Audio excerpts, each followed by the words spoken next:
mendengarkan podcast ini. Pada kesempatan ini kita akan membuka 1 Korintus pasal 6 ayat yang ke-17. 1 Korintus pasal 6 ayat yang ke-17. Kita masih bicara mengenai dialog dengan Tuhan, dan untuk sub ini saya beri judul level puncak. Level puncak.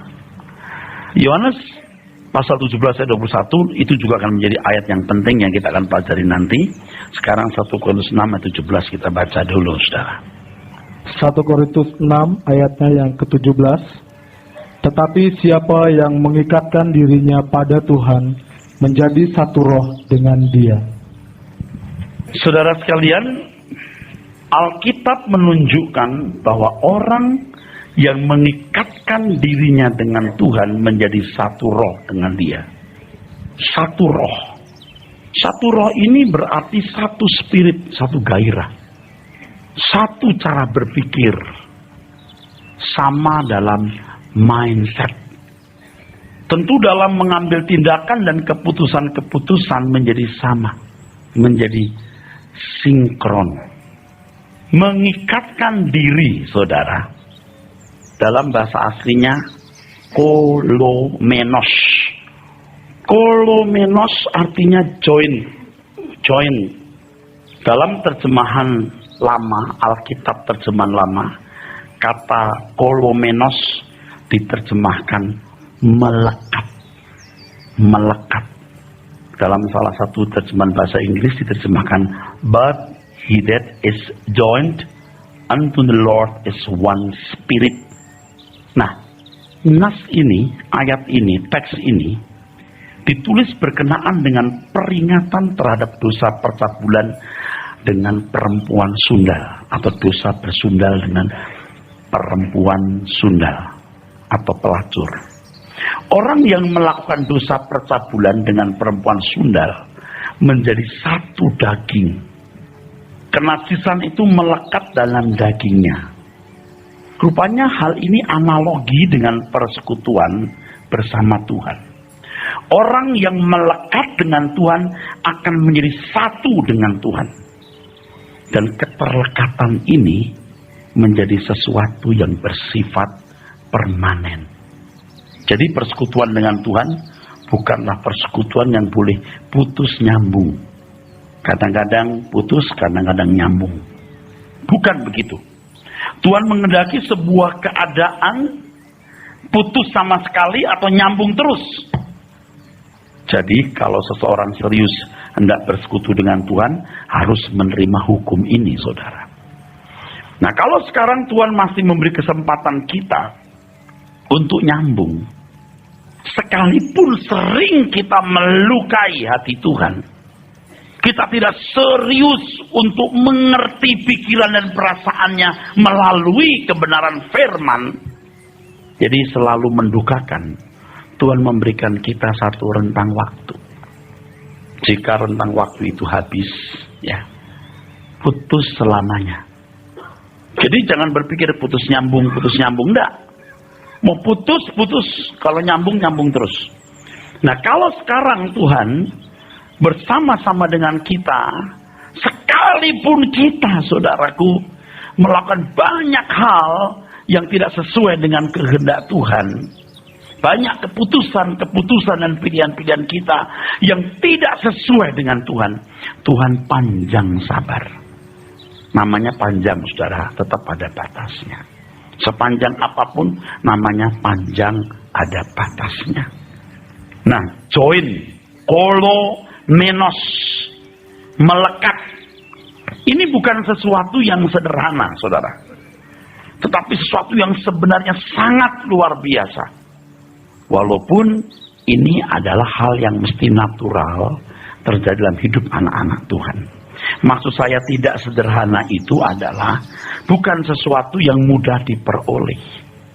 Para sufi kejawen, ini filosofi orang Jawa, mereka merindukan satu level kehidupan yang diistilahkan dengan sangat terkenal di lingkungan Jawa, bahkan sampai keluar orang Jawa, yang disebut manunggaling kawula Gusti. manunggaling kawula Gusti. Jangan hanya bahasa Yunani yang ditulis, saudara. Jadi diskriminatif, saudara. Kalimat ini kalimat yang cukup populer, saudara, ya. Penyatuan antara umat dan Allah atau dengan Tuhan. Manunggaling kawula Gusti. Dan ini menjadi cita-cita para sufi kejawen. Bagi orang-orang Buddha, mereka merindukan satu level di mana mereka bisa mencapai tingkat Buddha. Dalam keheningan, kedamaian, keteduhan, dan kesempurnaan. Pada level ini, keduniawian tidak bisa lagi menguasai hidupnya. Dan ada tokoh-tokoh Buddha yang cukup disanjung dan diakui telah mencapai tingkat ini, saudara. Bukan kata orang. Saya membaca buku-buku mereka. Buku-buku yang diakui mereka sebagai buku-buku standar mereka. Bukan apa kata orang Kristen tentang orang Buddha. Tentu saya harus bertanya dan mengetahui apa kata Buddha terhadap keyakinannya. Kalimat ini ringkas sebenarnya, ada istilah-istilahnya, tapi saya kira tidak penting untuk saya kemukakan. Tapi yang penting, yang utama di sini mereka juga merindukan satu level di mana mereka terlepas dari keduniawian untuk mencapai keheningan, kedamaian, keteduhan, kesempurnaan. Dan orang-orang yang sudah mencapai taraf hidup seperti ini sungguh-sungguh mengagumkan bagi lingkungannya. Jadi jangan heran kalau ada orang-orang Buddha yang setia mati dengan agama Buddhanya, karena mereka juga menyaksikan tokoh-tokoh mereka hebat-hebat dalam hal bertingkah laku, berperilaku, saudara, yang saya sebut sebagai mengagumkan atau menakjubkan itu. Dan untuk mencapai taraf ini, mereka harus mengorbankan apa saja. Apa saja. Meninggalkan keduniawian, meninggalkan baju bagus, perhiasan. Bahkan rambut kepala pun juga tidak akan diizinkan tumbuh. Kita masih ngecat mentoning rambut. Ada pantangan-pantangan, tidak menyantap makanan-makanan tertentu. Dalam kesendirian, keheningan, saudara. Dan untuk mencapai taraf itu mereka berani mempertaruhkan hidup, saudaraku. Nah, kembali kepada lingkungan kehidupan orang percaya. Kekristenan juga menantang orang percaya untuk mencapai satu level tertentu. Tentu tidak sama dengan kejawen atau Buddhisme. Kalau tadi saya menyinggung kejawen atau Buddhisme, saya juga mengakui ya keelokan daripada ajaran mereka. Tentu sebagai orang Kristen, orang percaya yang mengenal kebenaran dalam Injil, saya juga melihat satu level yang harus kita capai, yang membutuhkan perjuangan, pengorbanan yang tinggi. Dan level itu, saudaraku, level yang akan sangat mahal, sangat mulia, saudara. Level di mana orang percaya bisa menyatu, menjadi satu dengan Allah Bapa, menjadi satu dengan Tuhan Yesus. Dan inilah doa Tuhan Yesus di Yohanes 17 ayat 21, saudara. Yohanes 17 ayat 21, saudara. Yohanes 17 ayat 21. Supaya mereka semua menjadi satu, sama seperti Engkau ya Bapa, di dalam aku dan aku di dalam Engkau, agar mereka juga di dalam kita. Supaya mereka juga dalam kita. Terus? Supaya dunia percaya bahwa Engkaulah yang mengutus aku. Baru bisa menjadi saksi bahwa Yesus itu bukan gelandangan datang dari mana, bukan makhluk dari mana, bukan entitas asing dari mana, dari Allah Bapa. Dan untuk itu orang percaya harus memiliki kelekatan, join, menyatu dengan Allah Bapa dan Tuhan Yesus. Ini pasti mengagumkan. Sehingga orang tidak akan bisa membantah. Tidak akan bisa membantah bahwa Yesus benar-benar utusan dari Allah Bapa yang menciptakan langit dan bumi. Kalau kita melihat level ini, kita jadi minder. Rasanya masih jauh kita. Saudara tidak harus menanggalkan pakaian umum begini lalu saudara bersemedi di gua-gua di tengah hutan, tidak pernah. Di tengah-tengah keramaian, di tengah-tengah hidup wajar seperti manusia lain, Anda punya ketidakwajaran yang tidak bisa dimiliki oleh sembarang orang, yaitu penyatuan dengan Tuhan. Dan setiap orang Kristen harus berusaha berjuang untuk mencapai level ini, walaupun rasanya mustahil. Tetapi di sini seseorang bisa menemukan Firdaus. Firdaus orang masih ada di shopping, di rumah yang ada kolam renangnya, ya susah. Ya, Firdausnya masih ada di kehormatan, pangkat, jabatan. Wah, udah. Itu kalau ibarat botol itu ketutup. Biar mendengar suara kebenaran juga enggak masuk. Saya sudah perhatikan ke orang-orang mau dengar suara kebenaran tiap hari. Tapi kalau sudah punya hati tertutup, tetap tidak berubah. Tetap tidak berubah. Anda harus terbuka. Terbuka. Mau dididik, mau dibentuk. Untuk mencapai level ini, kehormatan harus tidak dijadikan tujuan. Kekayaan, pangkat tidak boleh dijadikan tujuan. Masih mencintai dunia dan kekayaan dunia. Tidak bisa. Nanti dia akan bingung, kenapa ya saya nggak maju-maju ya, ngerti nggak? Ya you masih pengen kehormatan sih. Kalau sudah tidak mengingini kehormatan, bukan berarti tidak terhormat loh. Kalau saudara tidak mengingini kekayaan dunia, materi dunia, bukan berarti Anda jadi miskin. Penyatuan atau penggabungan dengan Tuhan bukan proses yang terjadi dengan sendirinya atau otomatis. Ini jadi masalah. Nah, banyak orang Kristen yang tidak menyadari ini. Berjuang saja nggak nyampe-nyampe, apalagi tidak berjuang. Ini harus diadakan. Harus ada respon kita terhadap proses yang Allah sediakan itu. Tanpa kita meresponinya, tidak ada proses itu. Harus diperjuangkan terus tanpa henti dengan pengorbanan segenap hidup. Tanpa batas. Dan ini tidak bisa dilakukan hanya satu pihak, yaitu pihak Allah.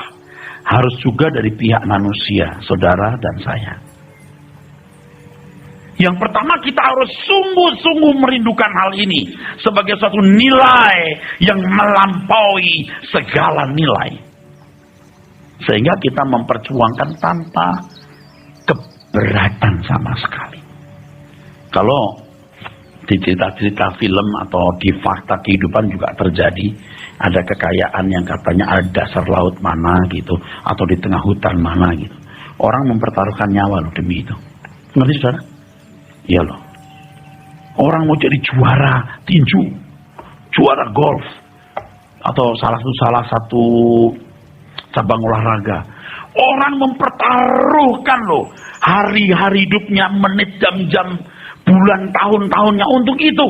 Karena dia menganggap menjadi juara, pegang trofi ini. Oh, ini nilai tertinggi dari segala nilai.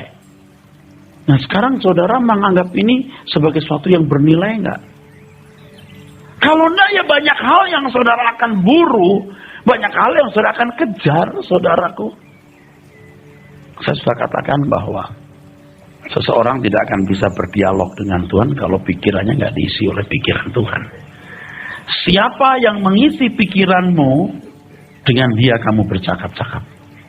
Dengan dia kamu berdialog.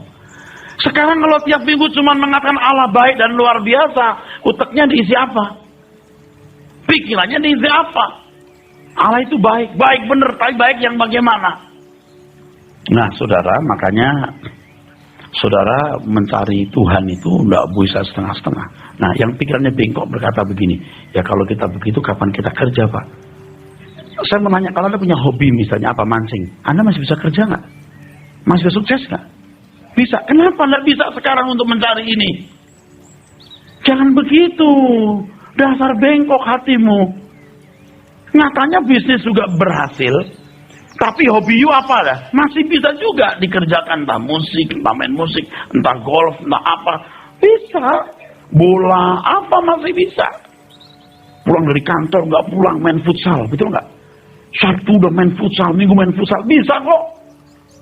Lagi pula kalau cuma di mobil, apalagi ada sopir, you buka Alkitab, you dengerin sini khotbah, nggak mengganggu.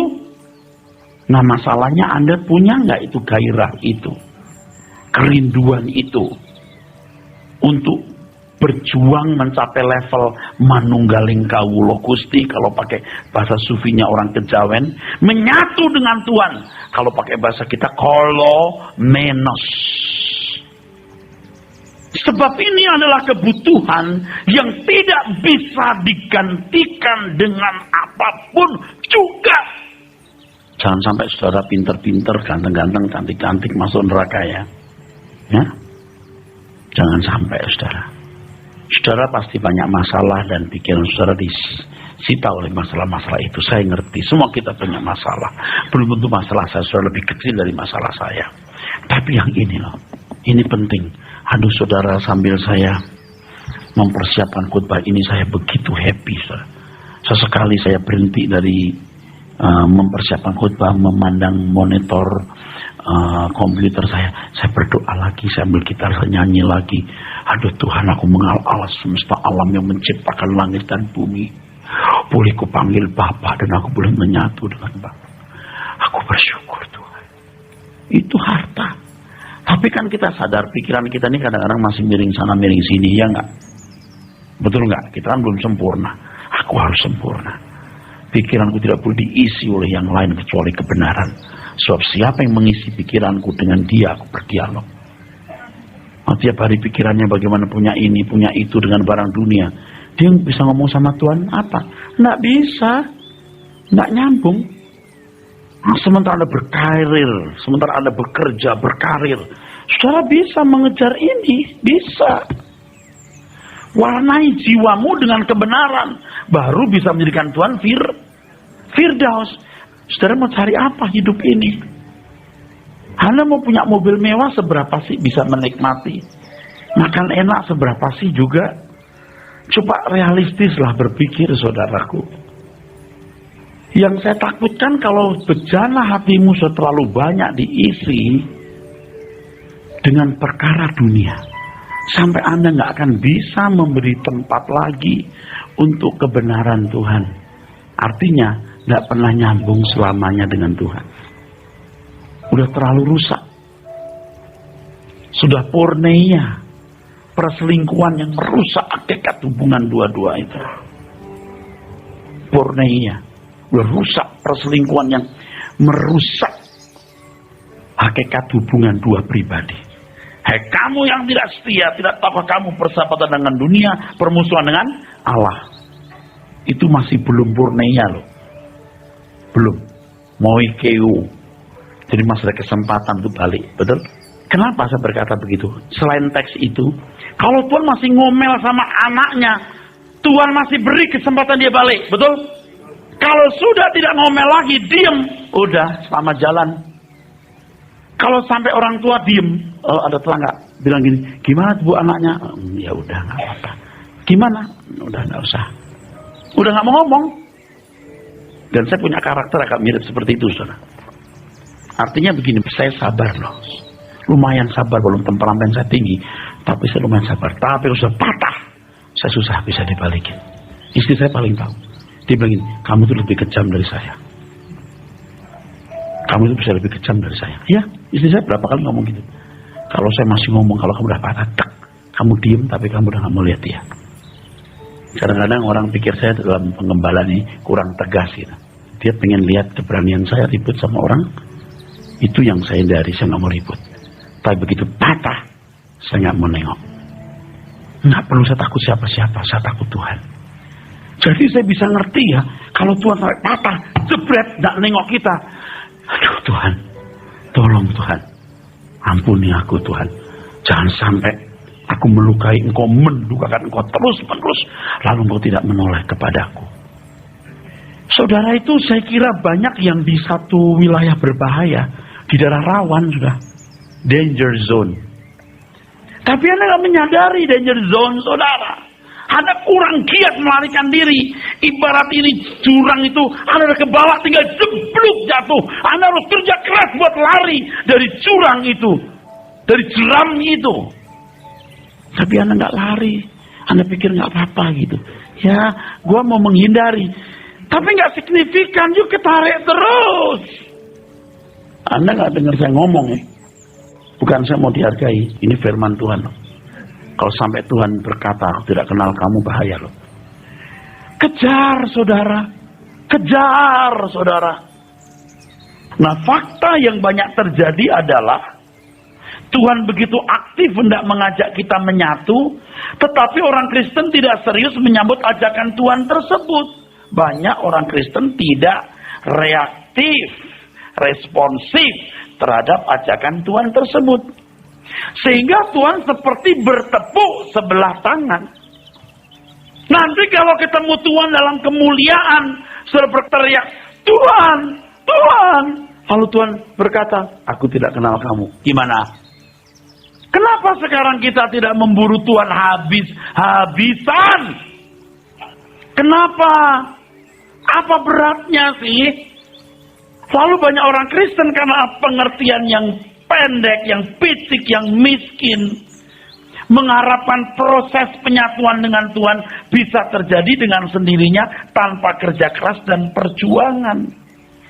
Ya saudara, seperti yang saya khotbahkan baru-baru ini, banyak orang Kristen cakap menciptakan atmosfer.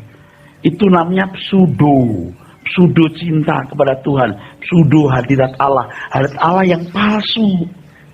Bisa ciptakan itu pseudo cinta kepada Tuhan yang palsu. Nah, kalau dalam satu kebaktian itu makhluknya dikeluarkan itu. Aku mengasihi, terus nangis ya. Di derajat tertentu, suhu tertentu, wah tambah jadi kayak orang sakit jiwa, saudara. Anda bisa ngerti? Saya mau saudara jangan begitu. Cinta bener, amin. Kalau waktu Anda berjuang tiap hari mengasihi Tuhan, menjaga mulut, berusaha untuk hidup berkenan, berkorban tanpa batas. Waktu nyanyi, aku mengasihi Engkau Yesus dengan segenap hatiku. Nah, kalau tiap hari suka-suka sendiri, mau ngomong apa ngomong saja, nindes orang, gaji orang ditahan, dikurangi, terus beli mobil mewah, belaga dengan segala perhiasan yang dimiliki, jam tangan mahal nih mahal, bukan tidak boleh, tapi dia nggak perhatikan orang lain. Lalu di gereja, aku mengasihi. Coba, kayak topeng monyet kan? Dia pikir Tuhan nggak lihat kali ya. Makanya WL singer pendeta hamba Tuhan tiap harinya harus jalan dengan Tuhan. Jadi pada waktu dia menyanyi itu luapan hatinya memang melekat dengan Tuhan. Tuhanku, Engkau Allahku, aku tercipta hanyalah untukmu. Relax tapi nembus, katakan amin. Amin. Nggak dibuat-buat atmosfernya. Ini banyak pendeta cakap menciptakan suasana begitu. Kenapa begitu? Karena saya juga cakap menciptakan begitu. Apalagi saya bisa nyanyi, saya juga orangnya seniman, juga ada melankolisnya. Cepat saya. Iya, saya agak melankolis. Bisa menciptakan begitu. Tapi kan sekarang kita bertobat, bukan mau menciptakan atmosfer yang dibuat-buat begitu. Akhirnya kan munafik, saudara. Nggak bener kan yang begitu itu. Amin, saudara.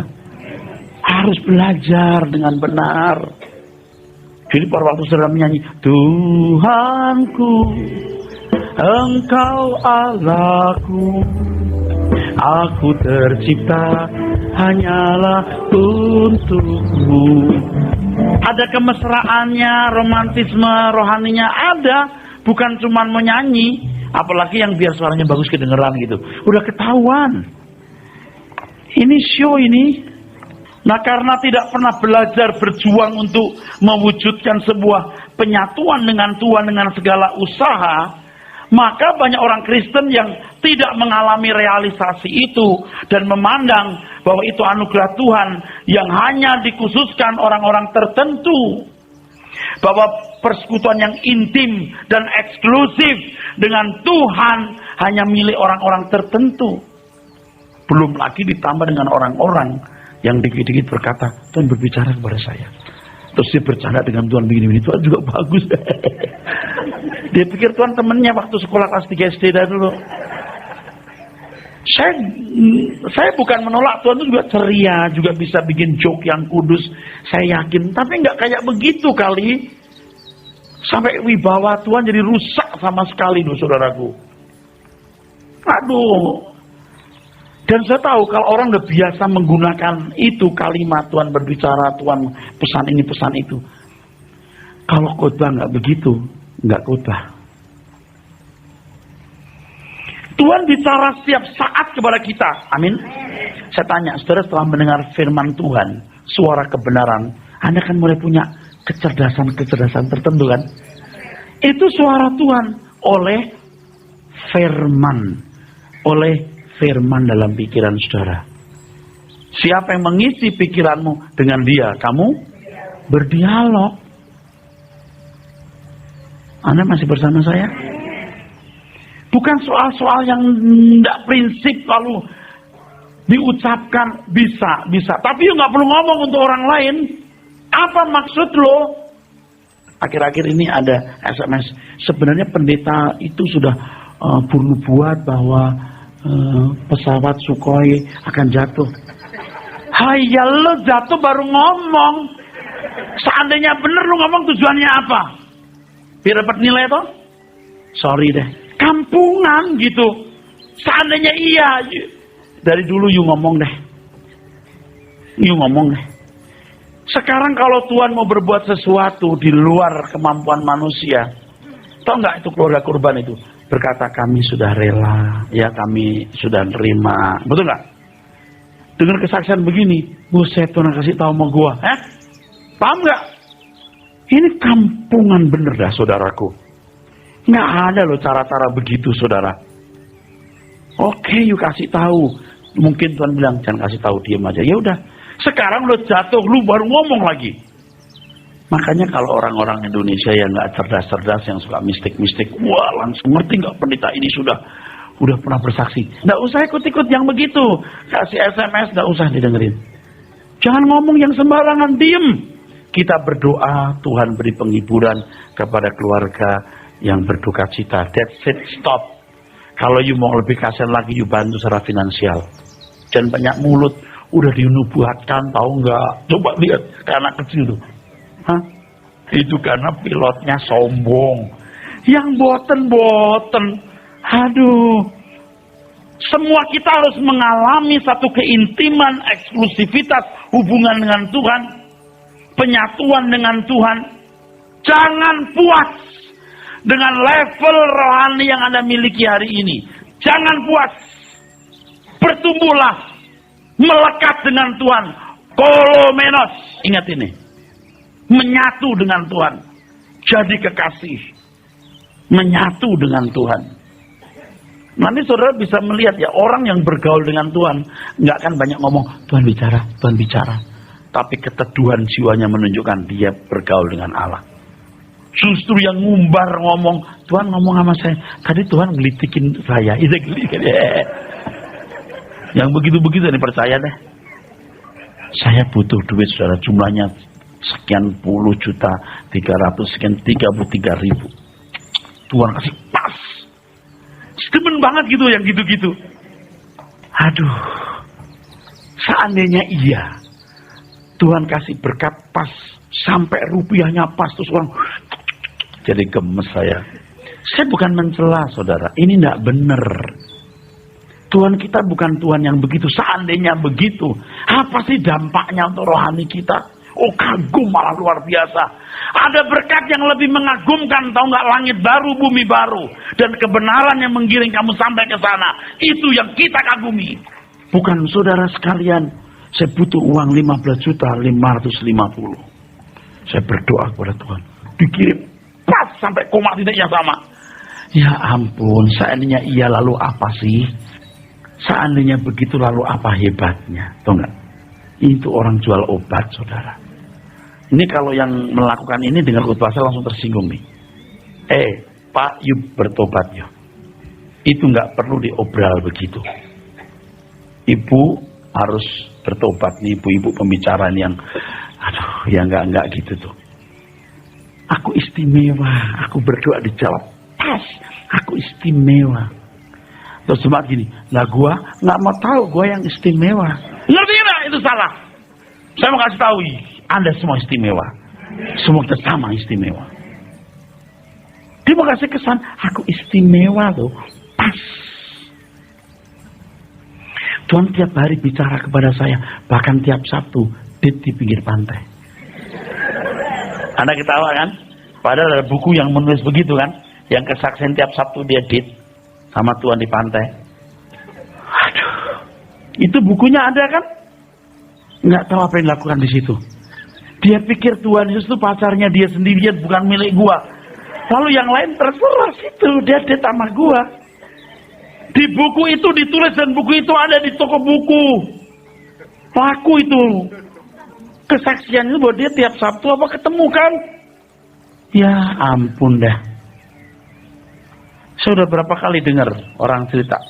Ya saya cuma pasang, pusing aja. Pasang telinga tapi pusing. Pasang tapi pusing. Kalau sampai saya gemes begini, bukan karena saya mau mencela siapa-siapa. Saya mau mengajak saudara jangan disesatkan. Jangan tersesat, itu melezet. Jangan sampai ada orang merasa bahwa dia warga kelas 2 dalam kerajaan surga. Lalu puas dengan Kristen awam. Kristen yang nggak ngerti apa-apa. Jangan, semua harus bertumbuh. Haus dan lapar akan kebenaran.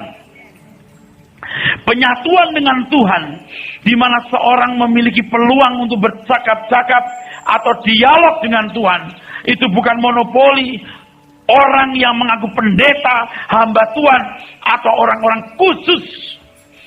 Sehingga orang-orang Kristen biasa yang merasa orang awam hanya mengharapkan pesan-pesan Tuhan melalui hamba-hamba Tuhan ini. Dan menantikan mereka berdialog dengan Tuhan, lalu mendapat pesannya dari Tuhan.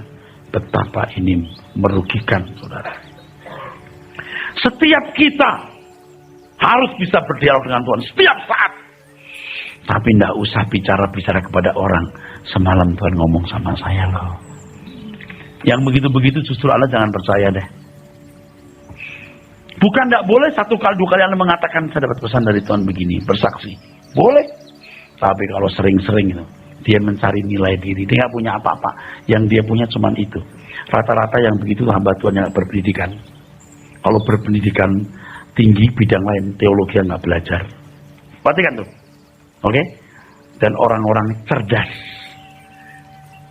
Orang-orang cerdas yang cerdas menipu orang.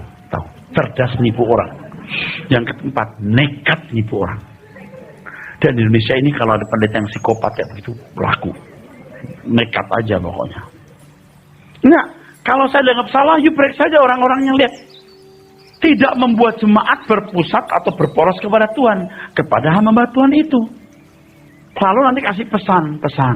Pesan dari Tuhan tahun ini. Pesan dari Tuhan. Paus saja nggak berani pesan dari Tuhan. Paus berkata, pesan Paus. Betul nggak? Ya udah, ini pesan dari Tuhan, saudara-saudara. Tadi pagi saya minum teh sama dia. Saya bukan tidak percaya Tuhan kasih pesan. Saya percaya Tuhan mau berbicara tiap hari, bukan hanya pesan tiap tahun. Hamba Tuhan harus menyampaikan pesan Tuhan tiap kali dia di mimbar. Bukan pesan dia, pesan Tuhan. Makanya dalam doa tadi, ya Tuhan, tolonglah Tuhan. Kita mau mendengar kebenaran, jangan pendeta yang ngomong dari hatinya. 7 lembar. Ini brand new. Baru, grace. Saya masih ngetik terus. Terus berdoa Tuhan. Kalau capek nih, aduh capek saya. Saya diem dulu Tuhan. Saya diem dulu. Sampai tidur aja, saya masih mempercakapkan Tuhan. Kalau dialog dengan Engkau itu, kalau begini jawabannya apa? Ngomong terus sampai saya tidur. Bukan saya mengatakan dengan cara begini, ini loh yang paling benar, enggak. You nilai dengan nurani, ini benar atau enggak. Udah. Kalau Anda merasa yang saya sampaikan itu enggak benar, Anda jangan lihat muka saya dan saya enggak lihat muka saudara. Mudah-mudahan kita ketemu di surga. Kalau you ke surga. Berarti, ya terus. Jangan sampai memberikan kesan bahwa yang menerima pesan Tuhan itu hanya seseorang. Modar kita semua. Anda tiap hari menghadapi masalah, harus mengambil keputusan, harus mengambil pilihan, betul? Kalau Roh Kudus nggak pimpin, Tuhan nggak berbicara, you jadi apa? Ngerti enggak, saudara? Bukan hanya lewat saya, Tuhan pun harus berbicara kepada saudara secara langsung. Saya memberikan landasan-landasan berpikir supaya Anda mendapatkan frekuensi yang bisa tune dengan Tuhan. Ini tugas saya, saudaraku. Saya memberikan landasan-landasan berpikir dari firman Tuhan, saudaraku. Justru orang percaya harus punya satu keberanian untuk mencari Tuhan. Tiada henti sampai punya kepekaan untuk mendengar suara Tuhan. Dan jangan sekali-kali berharap ada hamba Tuhan yang mesti menyampaikan suara Tuhan kepadamu. Kalau Tuhan mau buat begitu, terima. Kalau tidak, nggak masalah. Anda tahu, ada kebaktian-kebaktian yang hamba Tuhannya menyuruh orang antri doakan, ada pesan-pesan itu. Dulu saya mengerti, saya terima, saya bisa nerima. Sekarang maaf, saya ragu-ragu.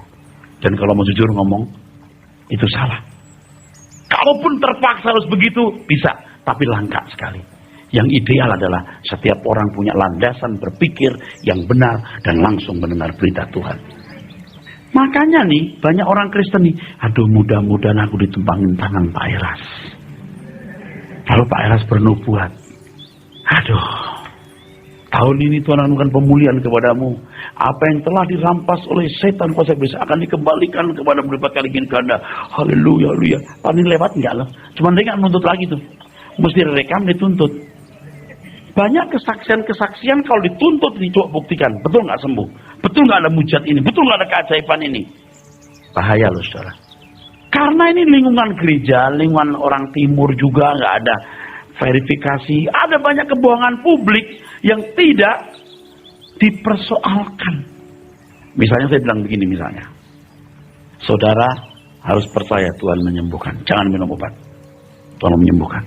Tapi yang ngomong minum obat gimana coba? Kebohongan publik nggak? Tubuhmu tidak boleh kena besok operasi. Tapi anaknya dioperasi misalnya. Misalnya ini misalnya loh. Ini misalnya aja. Ini nggak nyangkut siapa-siapa. Ini misalnya aja. Tuhan bisa mencabut penyakit-penyakit, saudaraku. Kalau sudah minum.